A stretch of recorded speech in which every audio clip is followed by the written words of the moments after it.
안녕하세요. 특송을 감사합니다. 우리 48장 7절을 다시 한번 읽읍시다. 48장 7절 시작. 네가 네 업적과 보물을 의뢰함으로 얻어 정복을 당할 것이요 그못은 그의 제장들과 고관들과 함께 포로되어 갈 것이라. 은혜로우신 아버지 하나님, 이 시간에 예레미야 말씀을 주신 것을 믿고 감사합니다. 저희들이 예배하러 왔습니다. 성령 하나님께서 우리와 함께 주옵소서. 이 예배를 축복하여 주옵소서. 감사하고 예수님의 이름으로 기도합니다. 아멘. 사람은 누구든지 자신이 의지할 무언가를 붙들면서 살고 있죠. 업적이라든지 스펙이 자기의 삶 속에 안정을 줄 것이라고 믿기 때문입니다. 그런데 성경은 사람이 만들어서 의지하는 어떤 기반도 하나님을 대신할 수 없고, 더 나아가서 그것을 의지하는 순간 하나님의 심판이 임한다라고 가르칩니다. 오늘 그 말씀을 우리는 어느 현장에서 만날 수 있습니까? 첫째, 블레셋. 심판을 끝내는 분은 사람이 아니라 하나님입니다. 47장 1절을 보십시오. 바로가 가사를 치기 전에 블레셋 사람에 대하여 선지자 예레미야에게 임한 여호와의 말씀이야. 바로는 애굽의 왕 느고를 말해요. 그는 우리가 알고 있듯이 요시아를 무기토에서 죽이고 여호아하스를 폐위시켰던 아주 막강한 군주였죠. 가사는 가자라고도 부르죠. 블레셋의 5성읍 중 하나로 애굽과 팔레스타인을 연결하는 바닷길의 핵심이었습니다. 바닷길을 라틴 말로는 비아라고 그러죠. 길이. 그리고 마리스가 해변이라는 뜻입니다. 그래서 비아 마리스라고 주로 역사에서는 표현합니다. 당시 국제 정세는 애굽과 바벨론이 팔레스타인 지역에 패권을 놓고 충돌하던 혼란기였습니다. 블레셋은 이 두 강대국 사이에서 끼어서 아주 흔들리고 있는 작은 나라였습니다. 그런 혼란기 때 하나님께서 예레미야를 통해서 그 블레셋의 심판의 메시지를 전하고 있습니다. 그 내용은 무엇입니까? 하나님은 북쪽에서 솟아나는 급류라는 강렬한 이미지를 통해서 심판의 메시지를 전합니다. 그것은 바로 바벨론의 침공입니다. 그 급류는 블레셋의 모든 성읍과 주민을 삼킬 만큼 거대한 심판의 파도입니다. 말 발굽과 병거의 굉음에 사람들은 공포에 질리고 아버지가 자식을 돌볼 여유가 없었습니다. 여호와께서 결정하신 심판의 날이 블레셋에게 임한 겁니다. 그 결과 가사는 슬픔의 머리털을 밀고 아스글론은 할 말을 잃어서 침묵과 절망에 빠졌습니다. 그때 블레셋은 여호와의 칼이여 네가 언제까지 쉬지 않겠느냐, 내 칼집에 들어가서 가만히 쉴지어다 라고 탄식합니다. 그들은 이 재앙이 그치기를 바랐습니다. 그리고 그들은 이 침공을 단순히 바벨론의 침공이 아니라 여호와의 재앙이라는 사실도 고백하고 있습니다. 그러나 여호와의 반응은 7절에서 매우 단호합니다. 여호와께서 이를 명령하셨은즉 어떻게 잠잠하며 쉬겠느냐, 아스글론의 해변을 싫어하여 그가 정하셨느니라 하느니라. 심판을 끝내는 분은 사람이 아니라 하나님이라는 사실을 명백히 밝히고 있습니다. 여기는 무슨 뜻이 있습니까? 블레셋의 몰락은 바벨론과 블레셋 싸움이 아니라 여호와의 주권적 심판이라는 것이죠. 하나님은 강대국도 작은 민족도 당신의 뜻 가운데서 세우기도 하시고 헐기도 하십니다. 심판을 시작하는 분도 하나님이고 심판을 끝내는 분도 하나님입니다. 하나님은 당신의 시간대로 세상을 다스리기 때문입니다. 또 하나님은 누구를 어떻게 심판합니까? 둘째, 모압. 업적을 의뢰하면 무너집니다. 48장 1절을 보십시오. 모압에 관한 것이라 만군의 여호와 이스라엘의 하나님께서 이와 같이 말씀하시되 오라 누보여 그가 유리를 당하였도다. 기아다임이 수치를 당하여 점령되었고 미스갑이 수치를 당하여 파괴되었습니다. 모압도 큰 나라가 아니었습니다. 그러나 여호와는 그 작은 나라의 종교의 중심되었던 느보를 무너뜨립니다. 하나님은 군사 요충지 기라다임도 수치를 당하게 하고 요새였던 미스갑도 파괴하셨습니다. 여호와는 이스라엘의 하나님만이 아니라 모압의 하나님이십니다. 이제 모압의 찬송소리 즉 영화가 사라졌습니다. 모압의 적들은 이미 그들을 뿌리 뽑을 계획을 세웠고 모압이 무너졌다라는 울부짖음이 온 땅을 지도받습니다. 사람은 슬피 울며 비탈길로 도망했고 생명만 겨우 부지하는 광야의 노간주 나무 같은 신세가 되었습니다. 그들은 더는 무엇 하나 기대할 수 없는 초라한 모습이었습니다. 모압이 왜 이런 비참한 신세로 전락한 겁니까? 48장 7절은 말씀합니다. 우리 다시 한번 읽어봅시다.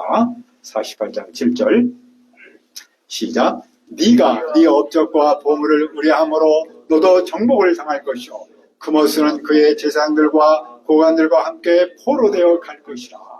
여기서 업적은 손으로 만든 작품들이라는 뜻이에요. 그것은 단순한 성취나 업무 결과가 아닙니다. 그것은 사람이 만든 신적 대체물, 즉 우상을 뜻합니다. 보물은 쌓아둔 것을 뜻하는데 군사적, 물질적 기반 전체를 가리킵니다. 모압은 하나님 대신에 자기가 만든 것들과 쌓아둔 것들을 의지했습니다. 그들은 잘못된 신앙 행위, 곧 하나님이 부재한 믿음을 가졌습니다. 그 결과 그들은 정복당할 겁니다. 그들의 몰락은 군사적 실패가 아니라 영적 실패의 결과물이었습니다. 그 우상은 무엇입니까? 바로 크모스입니다. 영어로는 최모스라고 부릅니다. 성경에서는 몰록이라고도 그러고 또는 밀곰이라고도 그러고 말감이라고도 그렇게 나오고 있죠. 어린아이를 분리로 걷게 하거나 또는 그 달군 기둥이를 지나게 하는 인신제사, 사람 제사를 요구했습니다. 모압은 그모스를 전쟁에서 승리를 주는 신으로 섬겼습니다. 그모스는 모압 체제와 정체성을 구성하는 핵심 종교 구조였습니다. 그러나 그 결과는 참혹했습니다. 그모스는 제사장들과 고관들과 함께 포로로 끌려갔습니다. 사람의 만든 신이 스스로 지키지 못하고 백성과 함께 포로가 된 것이죠. 신이 백성을 지켜주는 것이 아니라 오히려 백성이 신을 지켜줘야만 하는 모순을 드러내고 있습니다. 사람이 만든 업적은 사람을 결코 권하지 못합니다. 오히려 여호와의 심판을 불러올 뿐입니다. 결국 모압의 의존 전략은 어리석었습니다. 그들은 한마디로 잘못된 신관을 붙들었기 때문입니다. 그들이 붙들었던 그 잘못된 신관은 잘못된 가치관을 낳았고 잘못된 삶을 낳은 겁니다. 그래서 여호와는 파멸하는 자를 보내서 모압 성을 하나도 남기지 않으셨습니다. 그들의 의지하는 업적은 아무렇지도 발휘하지 못했습니다. 이때 하나님은 48장 10절에서 매우 중요한 기준을 제시합니다. 여호와의 일을 게을리하는 자는 저주를 받을 것이요 자기의 칼을 금하여 피를 흘리지 아니하는 자도 저주를 받을 것이로다. 여기서 여호와의 일은 모압을 향한 하나님의 심판 역사를 뜻합니다. 하나님은 심판의 도구로 사용하는 바벨론이 이 일을 느슨하게 하거나 인간적 감정으로 줄이면 저주합니다. 하나님은 당신의 일을 대충하거나 적당히 하는 태도를 심각한 불순종으로 여깁니다. 하나님은 인간적 원종주의가 아니라 전심으로 일하기를 원하십니다. 우리는 그동안 변함없이 캠퍼스 사역과 이웃 사역을 위해서 기도하고 있습니다. 수요일 동방 모임을 통해서 몇 사람이 남는 자로 서로 애쓰며 기도하고 있습니다. 이제 우리는 재능 기부를 통해서 이웃에게도 도전하면서 몇 사람을 남는 자로 서기를 바라고 있습니다. 이 모든 사이의 뿌리는 바른 신관에서부터 비롯되었습니다. 하나님은 우리에게 바른 신관을 이미 주셨습니다. 그리고 하나님은 그 바른 신관을 캠퍼스와 이웃에게도 증언하기를 바라십니다. 그러므로 우리는 하나님께서 맡기신 그 일을 부지런한 마음 또한 온 마음으로 섬겨야 한다고 믿습니다. 그러면 한때 모압은 어떻게 살았습니까? 그들은 젊은 시절부터 평안했고 포로로 끌려가지도 않았습니다. 이 그릇 저 그릇에 옮겨 담지 않아서 찢기가 곱게 가라앉은 맑은 포도주 같았습니다. 그 포도주는 맛이 그대로 남아있고 향기가 변하지 않았습니다. 그러나 여호와께서 술을 옮겨 담는 사람을 보내서 그 그릇을 비게 하고 그 병들을 부숩니다. 옛적에 북이스라엘은 베델을 의뢰하여 수치를 당했습니다. 베델은 본래 하나님의 집이라는 뜻입니다. 그 유명한 야곱이 처음으로 자기야 하나님을 만나고 이름을 붙였던 그곳이 바로 베델입니다. 그런데 북이스라엘의 여로보암이 그곳에다가 송아지 2마리 형상을 만들고 그것을 북쪽에 성소를 만들었습니다. 예루살렘 성전을 대신했던 것이죠. 하나님은 그런 이스라엘을 심판하셔서 수치를 당하도록 했습니다. 이처럼 모압이 그모스를 의뢰하니 그들도 이스라엘처럼 수치를 당했습니다. 그런 그들은 우리는 용사요 능란한 전사이다 라고 말할 수 없었습니다. 만군의 여호와 왕께서 모압을 황폐하게 하고 선택받은 장정들을 죽입니다. 모압의 재난이 가까웠고 그 고난이 속히 주변 나라는 그런 모압을 보고 불쌍히 여기며 말합니다. 강한 막대기 아름다운 지팡이가 부러졌구나. 그러므로 모압은 영광스러운 자리에서 내려와서 메마른 땅에 앉아야 합니다. 모압을 황폐하게 할 사람이 그들 가운데로 올라왔기 때문입니다. 또 그들은 길을 향해 서서 살펴야 하고 달아난 사람에게 무슨 일이 일어나는지 물어야 할 수밖에 없습니다. 그러면 그들은 울부짖으면서 이렇게 말합니다. 모압이 수치를 당했다. 왜냐하면 모압 전역에 재앙이 닥쳤는데 모압의 뿔이 잘리고 모압의 팔이 다 잘려버렸기 때문입니다. 그러면 모압이 이렇게 심판받는 또 다른 이유는 무엇입니까? 48장 26절을 보십시오. 모압으로 취하게 할지어다. 이는 그가 여호와 앞에 대하여 교만함이라. 그가 그 토한 것에서 뒹굴므로 조롱거리가 되리로다.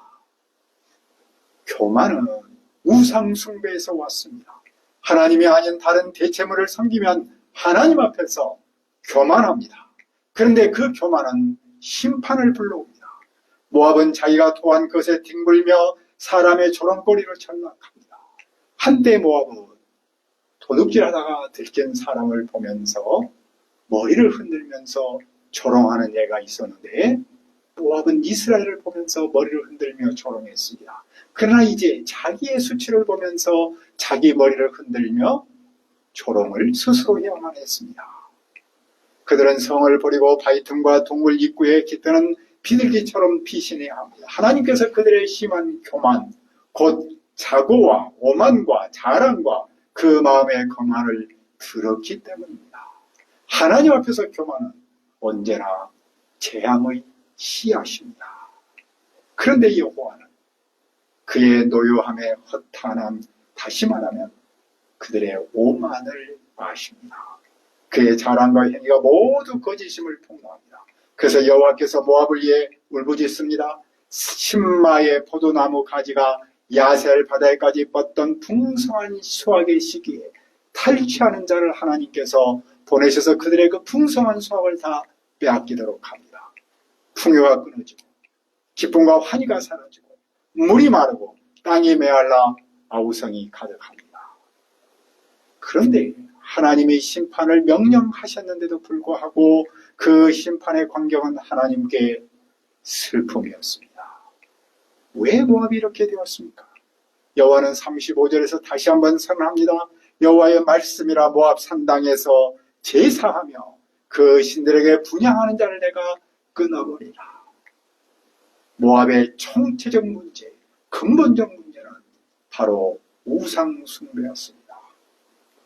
그들의 업적, 경제적 풍요, 군사력, 종교 시스템 모두가 하나님 자리를 대신했습니다. 하나님은 그들의 중심에 들어가 있는 그모스 우상을 흔들었습니다. 무너뜨렸습니다. 왜냐하면 모든 것은 힘이 아니라 우상의 기반 곧 하나님에게서 멀어지게 하는 뿌리였기 때문입니다. 결국 사람이 업적을 붙들면 업적 때문에 무너집니다. 성취를 붙들면 성취 때문에 망합니다. 인간적 성공을 신뢰하면 그 성공이 사람을 반드시 실패하게 합니다. 그러므로 여호와의 마음이 모압을 위하여 피리같이 소리냅니다. 피리 소리는 고대 근동에서 장례식에 통한 음악입니다. 모압의 피극이 하나님의 마음을 찢었습니다. 그들이 쌓아올린 모든 재물과 성취가 한순간에 사라졌기 때문입니다. 모든 사람은 대머리가 되었고 수염을 밀었고 몸에는 칼자국이 있고 허리에 굵은 배를 둘렀습니다. 모압 전역에서 장래의 울음소리가 가득합니다.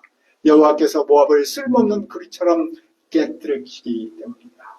한때 강한 나라였던 그들은 이제는 조롱거리와 공포의 대상으로 전락했습니다. 여호와께서 그들을 심판하셨기 때문입니다. 어떻게 심판하셨습니까? 첫째로 여호와께서 적들을 독수리처럼 날아오게 하셨습니다. 모압의 용사들은 산고를 겪는 여인처럼 공포와 고통에 휩싸입니다. 모압이 여호와 앞에서 교만했기 때문입니다. 둘째로 여호와는 모압 위에 두려움과 함정과 올무를 두셨습니다. 도망하면 두려움에 잡히고 두려움에 피해 도망하면 함정에 떨어지고 함정에 빠져나오면 올무에 걸립니다. 셋째로 여호와는 모압에 불이 나오도록 했습니다. 도망하는 사람들이 성벽에 숨으면 불이 나와서 그들을 태웠습니다. 그모스를 섬기던 그들은 멸망하고 아들과 딸들은 포로로 끌려갑니다. 하나님 없이 쌓은 모든 성취는 언제든지 무너질 수 있고 우상이 지켜주는 삶은 절대로 안전하지 않음을 성경은 다시 한번 우리에게 가르치고 있습니다. 그러나 여호와께서 마지막 절에 어떤 놀라운 선언을 하십니까? 47절을 보십시오. 그러나 내가 마지막 날에 모압의 포로를 돌려보내리라. 여호와의 말씀이다. 모압의 심판이 여기까지다. 심판의 끝에서 하나님은 희망을 말씀합니다. 이 하나님은 어떤 분입니까? 소망의 하나님이십니다. 잘못한 아들에게 해체를 대며 우는 부모처럼 하나님은 심판 속에서도 소망을 약속합니다. 하나님의 심판은 파괴가 목적이 아닙니다. 우리가 잘못 의지한 것을 버리고 하나님께로 돌아오도록 하기 위함입니다. 교만을 허무는 것은 멸망이 아니라 회복의 시작입니다. 무너진 자리에서 사람은 비로소 의지의 대상을 바꿀 기회를 얻습니다. 이것이 오늘 우리에게 주는 여호와의 말씀이며 심판 뒤에 반드시 희망을 약속하시는 하나님의 복음입니다. 사람은 누구나 무엇인가를 의뢰하며 살 수밖에 없습니다. 많은 사람이 자기 업적을 의뢰합니다. 하지만 그것은 우상 숭배입니다. 하나님은 우상 숭배를 심판합니다. 그들이 우상을 숭배하는 이유는 바른 신관이 없기 때문입니다. 따라서 우리는 물론이고 캠퍼스와 유색에 정말로 필요한 것은 바른 신관입니다. 오직 하나님 여호와만이 참 하나님입니다.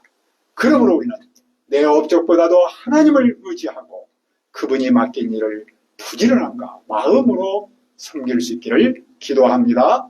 하나님 아버지, 우리에게 바른 신관을 허락하여 주옵소서. 그래서 캠퍼스와 이웃에게 정말로 필요한 바른 신관을 증언하게 도와주옵소서. 오직 여호와 하나님만이 우리의 참 하나님이심을 믿고 우리가 그 하나님께서 맡기신 일을 부지런함과 마음으로 섬길 수 있도록 도와주옵소서. 예수님의 이름으로 기도합니다. 아멘.